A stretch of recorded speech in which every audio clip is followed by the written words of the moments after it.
하나님께서 저와 여러분 성도 모든 분들에게 한 주간 넘치는 은혜와 축복을 가정과 여러분 모든 세상 하는 일들 위에도 축복해 주시기를 먼저 축원합니다. 창세기 성경에 보면 처음 사람이 이 땅에 이제 출현을 하는데 하나님께서 흙으로 사람을 만드셨다. 그래서 그 이름을 아담이라 이렇게 지었는데, 아담이란 이름의 뜻은 흙이라는 뜻입니다. 흙. 인간의 근원이 어디에 있느냐 하니까 흙에 있다는 거예요. 그러니까 성경에 너는 흙이니까 흙으로 돌아가라 그러신다고요. 마지막 세상 끝낼 때 너는 흙에서 왔으니까 흙으로 돌아가라. 그래서 아담이란 이름은 흙이라는 뜻이에요. 그 흙으로 하나님이 아담을 창조하셨다 이렇게 기록이 되어 있죠. 그 다음에 두 번째 이제 생명을 하나님이 이제 아담을 깊이 잠들게 하신 후에 갈비뼈를 뽑아서 하와를 지으셨다. 이름하여 여자 하와를 지으셨다. 하와라는 뜻은 생명이란 뜻입니다. 생명. 아담은 흙, 하와는 생명이란 뜻이에요. 그러면 이 생명은 동물들은 보통 보면 여러분 그 출산할 때 우리 사람이 아이를 놓을 때처럼 물론 조금 차이는 있겠지만 그렇게 고통스러워하지 않습니다. 또 동물들은 여러 마리를 놓는 경우들도 많습니다.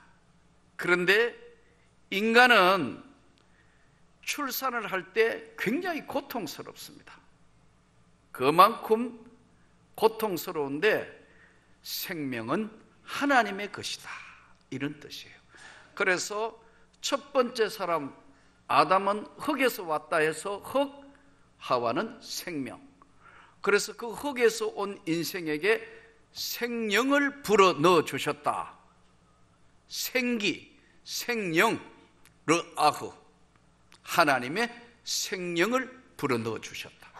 그래서 인간이 된 것이다. 흙과 하나님의 생명이 합쳐져서 영혼이, 인간만이 영혼을 가진 동물과 다르게 하나님의 마지막 창조품으로서 하나님이 인간에게 생명을 불어 넣어 주셨다 그랬습니다. 사람이 사는 세상에 여러 가지 많은 일이 있지만은, 인간의 행불행을 결정짓는 많은 것들이 있지만은 가장 중요한 것은 마음을 다치지 않아야 합니다. 오늘 현대인들은 마음을 다친 사람이 너무나 많습니다. 우리 찬송가에 보면은 크로스비라는 사람이 나오는데 이 사람이 지은 작사가 찬송에 굉장히 많습니다. 예수로 나의 구주 삼고 성령과 피로써 거듭나니 하늘의 영광 보리로다. 이 크로스비는 이 어려서 태어난 지 6주 만에 사실 의사 선생님의 실수로 시각장애인이 됩니다. 우리로 이야기하면 맹인이 된 거죠. 그런데 설상가상으로 부모도 일찍 죽습니다. 아무도 돌볼 수 없는 천혜에 고아된 그가 하나님의 은혜를 입는 순간에 다른 세계를 보게 된 겁니다. 그래서 찬송가에 수많은 작사를 한 사람이 바로 크로스비 나옵니다. 아마 여러분들 이제 찬송가 이렇게 쭉 열어보면 그 많은 것들을 발견하게 될 겁니다. 오늘의 본문은 로마서 3장 19절에서 31절에 오늘 말씀의 깊은 세계로, 이제 오늘 이 말씀도 크게 세 가지의 명제로 나누어져 있습니다.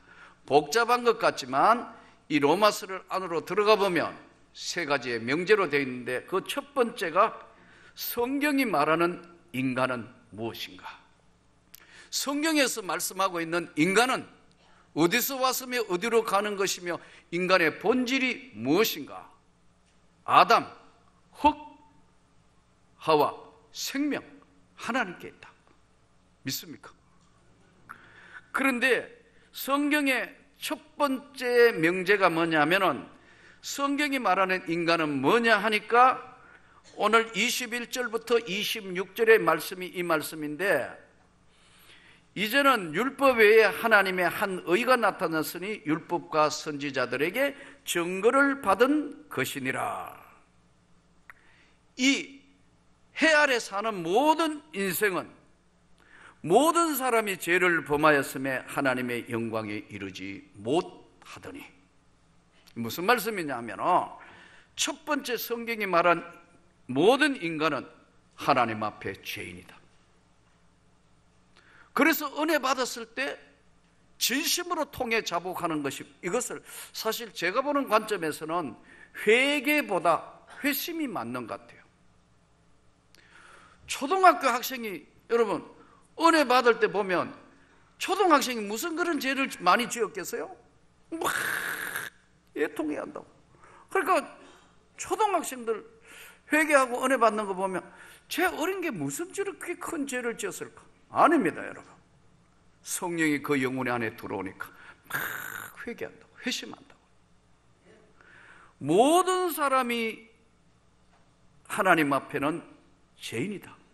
이것이 첫 번째, 인간이 무엇인가의 명제가, 모든 인간은 하나님 앞에는 적어도 다 죄인이다. 세상에는 의인이 될 수 있고 뭐 나타낼 수도 있고 뭐 대단하고 뭐 그렇다 하더라도 하나님 앞에 서 있는 모든 인생은 죄인이다.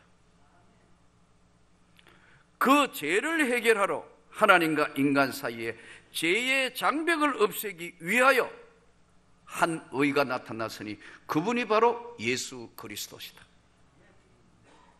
이 예수 그리스도는 우리를 대신해서 죄를 속량, 대신 죄를 다 뒤집어 서셔서 십자가로 모든 문제를 그의 피로 화목 제물이 되셨다. 첫 번째 오늘 명제가 인간이, 성경이 말하는 인간이 무엇인가? 하나님 앞에 죄인이다. 그러면 이 죄인된 인간의 삶의 내용이 뭐냐니까요. 죄인된 인간은 죄 속에 살다가 죄 속에 죽어야 되는 인생은, 첫째는 자기를 모르는 거예요. 자기가 어디서 왔으며 왜 사는 것이며 어떻게 살아야 될 것인가, 자기 본인이 자기를 모른다니까요. 그래서 그 마음에 하나님을 알 수도 없고 하나님을 알려도 하지도 않고 깨닫지도 못한다. 성경이 그렇게 말씀하죠. 본인 자신을 몰라요. 은혜 받았어야만 내 인생의 삶이 이랬구나, 돌아보니까 다 하나님의 은혜였다, 이렇게 고백한다고. 이게 은혜 받은 자만 고백하는 거예요. 하나님 앞에 모두가 죄인인데 이 죄인의 특징은 자기를 모릅니다. 자기 자신을 몰라요. 왜 사는지도 모르고 산다고요. 그저 구차한 인생 사는 거로만 생각합니다. 또한 동시에 다른 사람을 몰라요. 자기를 모르는데 다른 사람 이해하려고 그럴까요? 아니에요. 자꾸 죄만 지적해요. 그래서 자기 눈에 있는 들보는 모르고 다른 사람 눈에 있는 티만 자꾸 지적한다고요? 자꾸 지적합니다. 자녀 키울 때 너 어떻고 누구 어떻고 막 이렇게 하면 그 사람 금세 회개하고 뭐 깨닫지, 아닙니다. 그래 하면 교육적으로 제일 나쁜 거예요. 하나님이 깨닫게 해 주셔야 된다니까. 우리가 다른 사람 인생을 이해하고 다른 사람 생애에 뭘 들여다보면서 뭐 위하여 산다, 말짱 거짓말이다. 은혜 받아야, 본인이 누군지를 은혜 받아야, 하나님 앞에 모든 사람이 죄인인데 은혜 받아야 다른 사람 생애에 기여하게 돼요. 다른 사람의 아픔이 눈에 보여요. 그 다른 사람의 눈물이 보이게 되고 그 아픈 사람의 통증이 내 가슴 속에 전달이 되는 거예요. 이것은 모르는 거예요. 안다 하면 그냥 껍질로 아는 거예요. 왜? 본인도 모르는데, 본인이 누구인지를 모른다는 거예요. 하나님 앞에 우리는 모두가 죄인이다. 그 죄의 장벽을 해결하러 오신 예수, 하나님의 의가 나타났다. 다른 사람을 모릅니다. 그리고 마지막 인생이 어떻게 되는지를 모르는 거죠. 마지막 천국과 지옥이 열려지는 세계에 멸망으로 가는 문으로 갈 수밖에 없는 것이 인생이라는 거예요. 자기 자신을 모르고 다른 사람을 모르고 또 마지막 가는 인생 길이 무엇인지를 몰라서 죽음을 똑같이 맞이하는데 멸망의 길을 가게 되는 거예요. 오늘 또 주의 말씀을 듣는 성도 여러분의 모든 삶에 하나님의 영광이 더 크게 나타나기를 축복합니다. 성경이 말하는 인간은 바로 하나님 앞에 다 죄인이다. 두 번째 명제는 그러면 지키지도 못할 율법을 왜 주셨나? 예? 율법의 대표적인 게 뭐라고 그랬죠? 십계명이라 그랬죠. 나 외에 다른 신을 섬기지 말라. 너를 위하여 새긴 우상 만들지 마라. 안식일을 기억하여 그렇게 지키라. 예. 여호와의 이름을 망령되이 부르지 말라. 살인하지 말라. 도적질하지 말라. 간음하지 말라. 막 나오잖아요. 근데 이 10가지의 계명, 이걸 우리 십계명이라는 거죠. 이거 다 지키는 게 이게 진짜 쉽지 않는데 유대인들은 더 율법을 잘 지킴으로 구원받고 축복받는 것으로만 생각을 했어요. 율법으로 구원을 받을 거라 생각해서 율법은 특징이 뭐냐면 죄를 깨닫게 하는 거예요. 계명을 주신 이유는 죄를 알게 하고 죄를 폭로하게 하고 하나님 앞에 죄인임을 깨닫게 하기 위해서 율법을 주시는데 유대인들이 이걸 더 잘 믿으려고 율법을 더 확대 해석해서 명령적 율법과 금지적 율법을 만듭니다. 명령적 율법이 몇 개냐? 248개. 엄청나죠? 이거 지키면 율법 범한 게 돼요. 248개. 이게 인간의 몸에 뼈마디가 248개라는데 뼈마디 하나하나에 다 죄 안 지으려고 율법을, 이걸 명령적 율법이라고 그래요. 또 하나는 금지적 율법. 몇 가지냐? 365가지. 외우기 쉽죠? 365일 매일. 머리 나쁜 사람 못 외워요. 365가지의 금지적 율법을 가지고 있다. 그러니까 248가지 명령적 율법 또 금지적 율법 365가지 다 지키려면 어떻게 지켜요? 못 지켜요. 지킬 수가 없다고. 그런데도 이 율법을 만들어서 노력하는 건 가상하지만 율법은 죄를 깨닫게만 하는 거예요. 유대인들이 얼마나 재밌냐면요, 지금도 유대인들이요, 엘리베이터가 안식일 엘리베이터가 따로 있습니다. 여러분, 유대인 엘리베이터가 아파트에 따로 있어요. 왜냐하면 안식일 날 엘리베이터 눌리면 안 되는 거예요. 금지적 율법을. 그래가지고 그냥 서 있어요. 다른 이방인이 오도록, 안 믿는 유대인 아닌 사람이 오도록 기다린다고. 그러면 예를 들어 30층에 산다. 딱 열리면 그때 자기는 안 눌렸으니까 들어간다고. 차라리 들어가지를 말든지. 그런데 이 사람이 6층밖에 안 가요. 그럼 어떻게 해요? 6층에 또 기다려가 누가 오가 6층에 또 올려주도록 기다려야 된다 이거. 해보니까 너무 힘들거든요. 그래서 자동으로 눌리 놓으면 청청하든 말든, 예를 들어 자기의 유대인이 누르지 않고 자동으로 거기까지 다른 사람 한 번만 눌리면 거기까지 가도록 만드는 유대인 엘리베이터가 따로 있다. 웃기잖아요. 이렇게 말도 안 되는 걸 하기 위해서 만들었다고. 지난번에도 잠깐 말씀드린 것처럼 여러분, 냉장고도 유대인 냉장고가 따로 있습니다. 안식일 날 냉장고 문 열면 안 되거든요. 끄도 안 되고. 그러니까 안식일 됐을 때 금요일 되고부터 토요일 금요일 해지기부터 그 다음에 토요일 다시 해지기까지 그 안식일인데, 안식일 날 자동으로 켜졌다가 꺼졌다가 하는 냉장고가 있는데 이게 삼성에서 만들었습니다. 참 대한민국 사람 머리 좋습니다, 여러분. 정말 대단한 사람들이에요. 돈 버는 데는 천재예요, 여러분. 이렇게 한다고요? 그래서 이 사람들이 예수님 오셨을 때,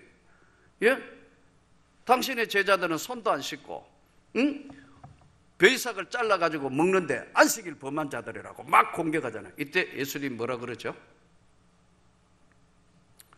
만일에 너희가 가지고 있던 소가 구덩이에 빠지면 안식일 날 그거 건져내지 않겠냐? 소가 구덩이에 빠졌는데 이거 두면 죽어버리면 재산이 날아가니까 그거 너희가 안식일 날 소가 구덩이에 빠진 건 건져내면서 율법으로 사람을 판단하려 하느냐? 예수님, 이 율법을 예수님이 폐기하려 온 것이 아니고 완전케 하려 함이니라. 하나님 앞에 사는 인생은 다 죄인이다. 지키지도 못할 율법 왜 만들었느냐? 깨닫게 하려고. 그런데 우리가 오늘 주일 적극적으로 이 오늘 명령적 율법, 금지적 율법 외에 토라에서 나오는 여러분 율법은 613개나 되는 거예요. 결론적으로 율법으로는 구원을 받을 수가 없습니다. 예수 그리스도로 인하여 구원을 받습니다, 여러분. 그 예수의 이름으로 구원을 받았고 예수의 이름으로 천국을 가는 하나님의 백성이 되다는 거예요. 하나님의 의가 나타났다. 그런데 여기서 아무리 율법을 뭐 어떻게 하고 해도 율법은 죄를 깨닫는 기능밖에는 없다는 거예요. 그런데도 율법을 통해서 하나님이 역사하시는 건 뭐냐면 우리가 신앙생활할 때 주일은 나의 일을 하는 게 아니고 주님의 일을 적극적으로 하라는 거예요. 아멘. 전도하고 예배 드리고 기도하고 평소에 6일 동안 세상에 살았으니까 한 주간 안에서 주일은 거룩하게 주의 영광을 위하여 열심히 하는 거예요.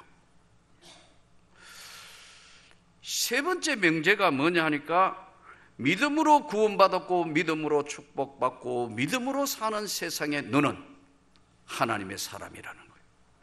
구별됐다는 거예요. 그래서 차별이 없다. 인간 세상에는 언제나 차별이 있습니다. 반대입니다, 여러분. 하나님의 세계는 차별이 없어요. 그러나 인간 세상에는 지식적으로, 재산적으로, 명예나 모든 것이 다 차별이 있는 세상이에요. 제가 제일 차별이 많은 거는 비행기 타보니까 알겠더라고요. 퍼스트 클래스 싹 들어가고 그 다음에 비즈니스 들어가고 돈 없는 사람 끼어 들어가고 그때마다 주야 나도 형편 좀 풀리게 해 주옵소서. 또 언제 차별을 느끼나요? 집 사보면 알잖아요. 맨 전세로 월세로 쫓겨다니고 나만 하더라도 주민등록 예전에 띠가 보니까 13번 이사했어요. 정착되기까지. 이야 돌아 나중에 주민등록 뒤에 이 껍질 벗기는 게 안 되고 요즘은 그런 거 없잖아요. 창피해서 더 이상 쓸 데가 없으니까 동사무소에서 그냥 계세요 하더라고요. 인간 세상에는 차별이 있습니다. 하나님의 나라는 차별이 없습니다. 그래서 값없이 은혜를 입었다는 거예요. 현대인이 가장 문제가 뭐냐면 현대인들이 가장 잊어버리고 살지만 우리 현대인들이 가장 문제가 마음에 상처를 받은 사람이 많습니다. 마음의 고통을 받았어요. 말은 하지 않고 곁으로는 멀쩡한데 여러분 마음의 상처를 받았으니까 뭐가 발발하느냐? 우울증이 발발합니다. 통계는 100% 믿을 건 못 되지만 미국에서 나온 통계 보니까 70억 넘는 인구가 이 지상에 살지만 3억 2천 명이 우울증 환자로 이렇게 봐요. 엄청납니다, 여러분. 잠깐 지나간 사람, 우울증을 앓다가 약간 지나간 사람, 지금 계속 심각한 우울증으로 약을 먹어야 불면증과 약을 먹어야 사는 사람까지 합하면 대한민국 사람 통계로 보니까 4명 중에 1명. 여러분도 모르게 직장을 퇴사했다. 아니면 부도가 났다. 아니면은 사별을 했다, 아니면은 자녀 문제로 고통을 겪는다. 자기도 모르게 우울증이 온다고. 지나간 사람이 있고 이 우울증에 심각하게 함몰이 되어서 매일 약을 먹어야 되고 고통과 환청과 아픔에 시달리는 사람 너무너무 많습니다. 저는 주님의 이름으로 여러분들이 다 치료받기를 원합니다. 예수의 이름으로 한 의가 나타났는데 완전히 비워야 됩니다. 쓰레기통을 완전히 뒤집어 엎어야 됩니다. 그리고 조금이라도 찌꺼기가 남으면 그 냄새는 다시 오염됩니다. 완전히 뒤집어요. 그리고 그것을 깨끗하게 흘러가는 물로 씻고 햇빛에 다 그것이 깨끗하게 마르도록 기다려야 합니다. 우울증은 이와 같습니다. 고치지 못할 병이 아닙니다. 심할 때는 조금씩 약을 먹으며 버텨야 되겠지만 저는 이 우울증이 여러분에게 다 떠나가기를 축복합니다. 성경이 그렇게 말씀합니다. 이 성경에 보면은 그만큼 인생이 우리가 살기가 힘들어지다 보니까 수많은 인물들이 이 우울증을 앓은 사람이 많습니다. 인도의 선교의 아버지였다는 윌리엄 캐리, 영국 사람이에요. 구두방 수성공 하다가 은혜 받아서 인도에 뛰어들어서 인도의 선교의 핵을 끈 사람입니다. 심각한 우울증 환자 겪었다. 그리고 그 치유를 받으면서 하나님의 사람으로서 인도 선교 지원을 하게 되고 거대한 인도 선교의 문을 열게 됩니다. 우리가 너무나 잘 아는 수녀 데레사, 한때 심각한 우울증 환자였다고 알려져 있습니다. 더 놀라운 것은 종교 개혁을 했던 마르틴 루터가 바로 우울증 환자였다고 기록되어 있는 것이 있습니다. 얼마나 놀라운 사실입니까? 그런데 이들은 하나님의 은혜로 극복을 해서 위대한 생애를 살았는데 우리 모두도 윌리엄 캐리가 될 수는 없겠지만, 소녀 데레사가 될 수는 없겠지만, 루터가 될 수는 없겠지만 하나님은 차별하지 아니하신다. 누구나 한순간에 다 엎어버리고 씻어버리고 햇빛 앞에 주님 앞에 서면 깨끗하게 주님이 다 정리해 주시는 줄 믿습니다. 이걸 못한다. 왜냐하면 내 노치를 못하니까. 루터나 데레사나 이런 윌리엄 캐리의 사람들의 특징을 보면은 하나님 앞에 내어놓을 때 다 내어놓았다. 다. 그리고 그 하나님의 전격적인 역사로 내 영혼의 새로운 흙, 아담, 생기, 하와 만드신 분이 고쳐주신다는 확신을 가졌을 때 이 놀라운 역사가 나타난 거예요. 새로운 생애로 전환이 된 거예요. 그분들만 뿐만 아니라 저와 성도 여러분 모두에게도 여전히 하나님은 차별하지 아니하신다. 인간은 차별하지만 하나님은 차별하지 않기 때문에 오늘 이 본문 말씀대로 하나님 앞에는 모두 죄인이다.